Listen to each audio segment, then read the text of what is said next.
Before the lights, before the swords, before the leather jacket and sunglasses that would define an era, there was a kid named Wesley. Born on July 31st, 1962 in sunny Orlando, Florida, Wesley Trent Snipes entered the world with no silver spoon, no stage lights, no promises. Just two hardworking parents, Marian, a warm but stern teacher's aide, and Wesley Rudolph Snipes, an aircraft engineer with precision in his veins and quiet pride in his stride. But Florida didn't last long. Not for the Snipes family. Soon they packed up and moved to the South Bronx, a move that would shape everything. The Bronx of the 1970s wasn't just tough, it was survival mode. This wasn't the gentrified version you see on real estate flyers. No hipster cafes, no subway murals. The Bronx back then was burning, literally. Arson was everywhere. Gangs ruled the streets. Schools were underfunded and ambition was a risk. It took real courage to even dream, let alone chase those dreams. But Wesley had one secret weapon: motion. From the time he could walk, he was moving, twisting, punching, jumping, flipping, as if his soul had been choreographed by a Shaolin monk and a Broadway director at the same time. Martial arts became his obsession. It wasn't just kicks and punches. It was philosophy, focus, control, the perfect counterbalance to the chaos outside his window. He didn't just study martial arts, he lived it. While other kids played stickball or got lured into street crews, Wesley was practicing forms, perfecting his balance, striking with discipline. Martial arts gave him more than self-defense. It gave him identity. It whispered to him, "You're more than this neighborhood." But there was another spark inside him, just as powerful. The stage. In dusty school auditoriums, he started acting in plays. It was here that Wesley first discovered his love for performance and his ability to transform.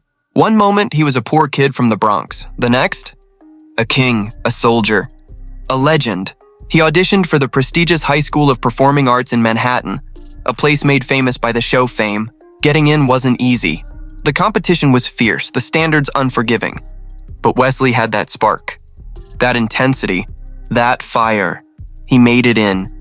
That school was a different world, one filled with music, drama, and students from across New York City, many from wealthier backgrounds. Wesley walked in with Bronx grit and martial focus, and it made him stand out. Some found him too intense, others magnetic. He was both. His mornings were discipline. His afternoons were rehearsal. His nights were survival. He'd train, perform, study, and then return home to sirens and tension. The contrast between his two worlds only made him sharper. He didn't party. He didn't waste time. He was building something, and deep down, Wesley knew, that he was meant for more. That somewhere beyond the bricks and fire escapes, there was a screen with his name on it. He was the quiet storm, the warrior artist. And as the South Bronx tried to beat the dream out of him, Wesley trained harder, acted harder, believed harder because he didn't just want to escape the Bronx. He wanted to come back with the sword, before the world called him an icon. Wesley was just another hungry actor grinding through the unforgiving maze of auditions, casting calls and rejections. In the mid-1980s, New York City's entertainment industry was booming. But for young black actors, the doors barely opened. And when they did, they led to stereotyped roles, thugs, extras, punchlines. That's where Wesley started. His first major credit, Wildcats, 1986, a Goldie Hawn comedy. Wesley had a small part as a football player. No deep dialogue, no spotlight, just swagger and screen presence. Yet somehow, even in that blink and miss performance, he radiated something different. Intensity, precision, charisma, directors noticed. Casting agents started whispering, "That guy?" The one with the eyes. Then came 1987. One phone call changed everything. Michael Jackson was filming his Bad music video, directed by none other than Martin Scorsese. They needed a believable street tough, someone who could match MJ's energy. Snipes got the call. He didn't just appear in the video, he stole it. In under 5 minutes, he delivered a character more compelling than many full-length film roles. Audiences everywhere asked the same question, who is this guy? The answer came in 1991, New Jack City. As drug lord Nino Brown, Wesley delivered a performance that electrified cinema. Ruthless, magnetic, and chillingly real, he wasn't playing a villain. He embodied a myth. A man who rose from the streets to rule them, then fell by his own ambition. It was the role of a lifetime, and Snipes made it a career-defining moment. Critics couldn't ignore him. Hollywood couldn't pretend anymore. The floodgates opened. White Men Can't Jump, 1992. Hilarious, heartfelt, and sharp. Passenger 57, his first solo action lead. A commercial hit and cultural touchstone. Always Bet on Black became an instant classic. Demolition Man, 1993. To Wong Fu, 1995. Money Train, 1995. U.S. Marshals, 1998. Every role was different. Every role hit. Snipes had it all. Charm, danger, timing, presence. He could dance, fight, cry, seduce, or kill, sometimes all in the same scene. And audiences loved it. Studios did too. His paychecks skyrocketed. From 5 figures to 7, film after film. By the late 90s, Wesley Snipes wasn't just a movie star. He was Hollywood's most versatile. Black leading man. He wasn't playing catch-up to the likes of Stallone or Van Damme. He was competing, and often beating them. Today, people think Marvel started with Iron Man. They think the MCU began when Robert Downey Jr. said, "I am Iron Man." But they're wrong. It began with a half-vampire in a black trench coat, swinging a silver sword, hunting down the undead, and played by a man named Wesley Snipes. In the late 1990s, Marvel was a mess. Bankrupt, directionless. Most of their characters were tied up in rights issues. And Hollywood had zero confidence in comic book movies. The few that did get made, like Howard, The Duck, or Captain America, were disasters. But Wesley Snipes believed in Blade. He'd been trying to make a black superhero movie for years. He even pitched Black Panther long before the MCU was a thing, but the studios didn't bite. So when Blade came across his radar, a lesser-known Marvel character with fangs, martial arts skills, and a dark origin, Snipes said yes. Not just to act, but to produce. He poured his soul into it. The stakes were massive. A black superhero lead, R-rated action and horror, vampires and techno music, no capes, no happy endings. Just blood, vengeance, and style. It was a risk. But when Blade hit theaters in 1998, it exploded. Critics were shocked. Audiences were obsessed. Box office? $131 million on a $45 million budget. Snipes was Blade, in body, voice, and myth. The sunglasses, the trench coat, the sword, it all became instantly iconic. The impact? Massive. Without Blade, there would be no X-Men, no Spider-Man, no MCU. Wesley Snipes proved that a superhero movie could be mature, violent, and successful, and that a black man could lead it. He didn't just play a comic book character, he redefined the genre. Success has a funny way of turning into a curse. For Wesley, fame wasn't just fame, it was power. And power without caution can isolate you. On paper, Wesley was at his peak. Blade was a monster hit, and the sequels were already underway. He was making $7 to $10 million per film. He had creative control. People respected him, feared him. But behind the scenes, things were unraveling. On the set of Blade Trinity, stories began to leak. Crew members said Snipes was moody, withdrawn, volatile. He reportedly stayed in his trailer for hours, refusing to film. Some claimed he would only communicate through post-it notes. Others alleged he didn't speak directly to the director at all. The tension was thick. Actor Patton Oswalt later joked that working on the film was like a hostage situation. Ryan Reynolds, then a rising star, never directly attacked Snipes, but said, "Some people just don't like jokes on set." Everyone knew what he meant. Snipes, meanwhile, claimed he was being disrespected, that the production was being taken away from him, that the director, David Goyer, didn't understand the character, the franchise, or the legacy he was protecting.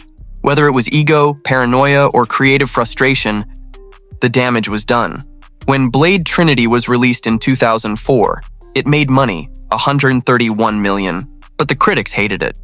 And the behind-the-scenes drama overshadowed everything. Suddenly, Wesley wasn't seen as the powerful action hero anymore. He was seen as a problem, a star who couldn't be managed. And in Hollywood, that's a death sentence just when things couldn't get worse. They did.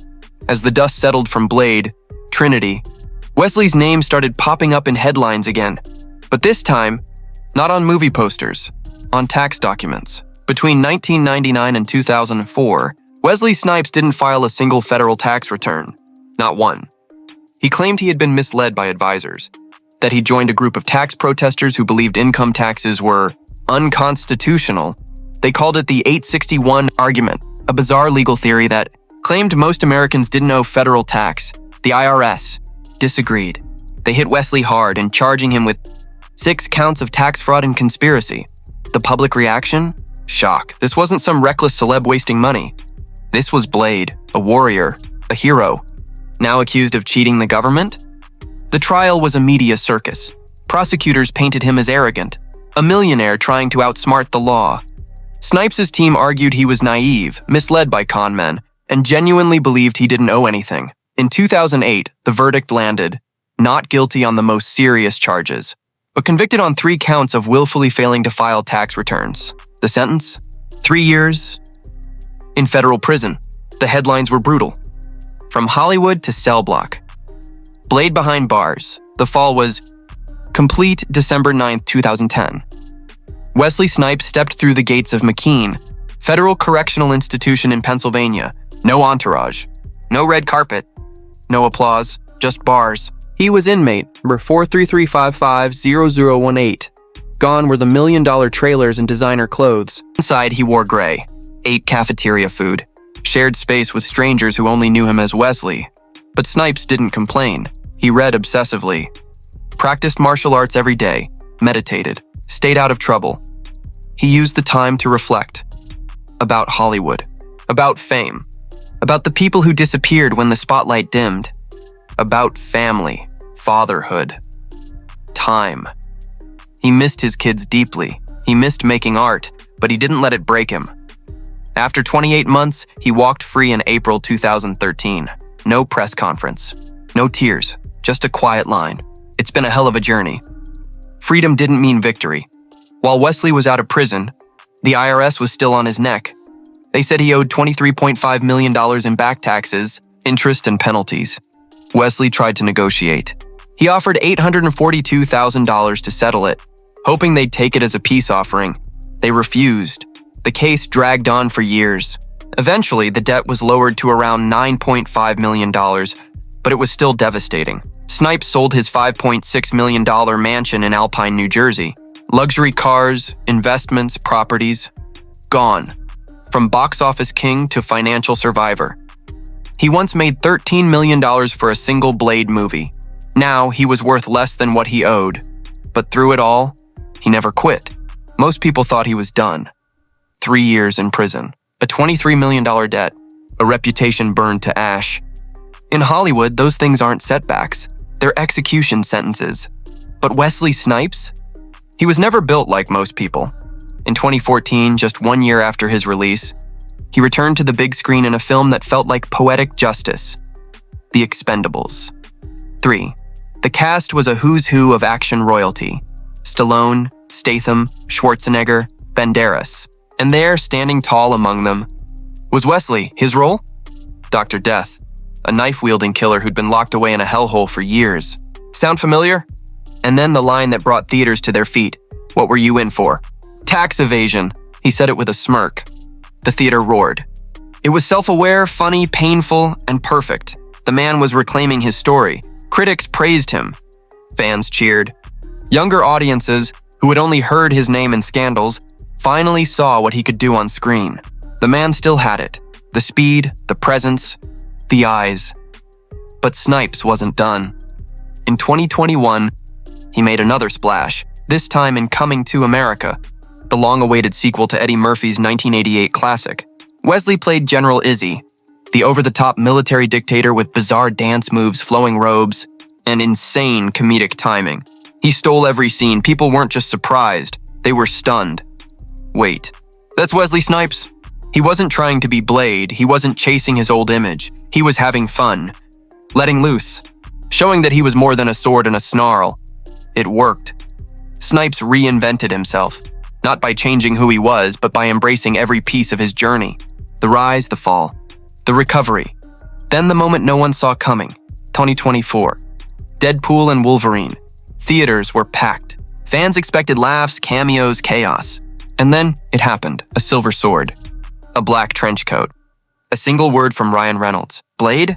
And there he was, Wesley Snipes, 10 seconds. No lines, just presence. But it didn't matter, and the crowd lost its mind. The clip went viral instantly. Comic-Con screenings reported standing ovations. It became official. The original Blade was back. Marvel confirmed the cameo. Broke a Guinness World Record, the longest gap between two portrayals of the same superhero by the same actor 20 years. Snipes didn't even gloat. When asked how it happened, he simply said, "Ryan texted me. He said, if you're in, we're in." I said yes. That was it. A quiet legend returning home. Through all the chaos, the fame, the fire, the prison time, one thing remained constant: family. Wesley Snipes has 5 children. His first son, Jelani, came from his marriage to April Dubois in the late 80s. While their relationship didn't last, Wesley's love for Jelani never faded. Jelani even appeared as a child in Spike Lee's Mo Better Blues, giving audiences their first glimpse of the Snipes legacy. But it was his second marriage that would change everything. In 2003, Snipes married Korean artist Nakyoung Nikki Park. Quiet, private, loyal. She wasn't a celebrity. She wasn't seeking attention. She just loved Wesley. Not the actor, but the man. They had 4 children together. When Wesley was indicted in 2006, Nikki stood beside him.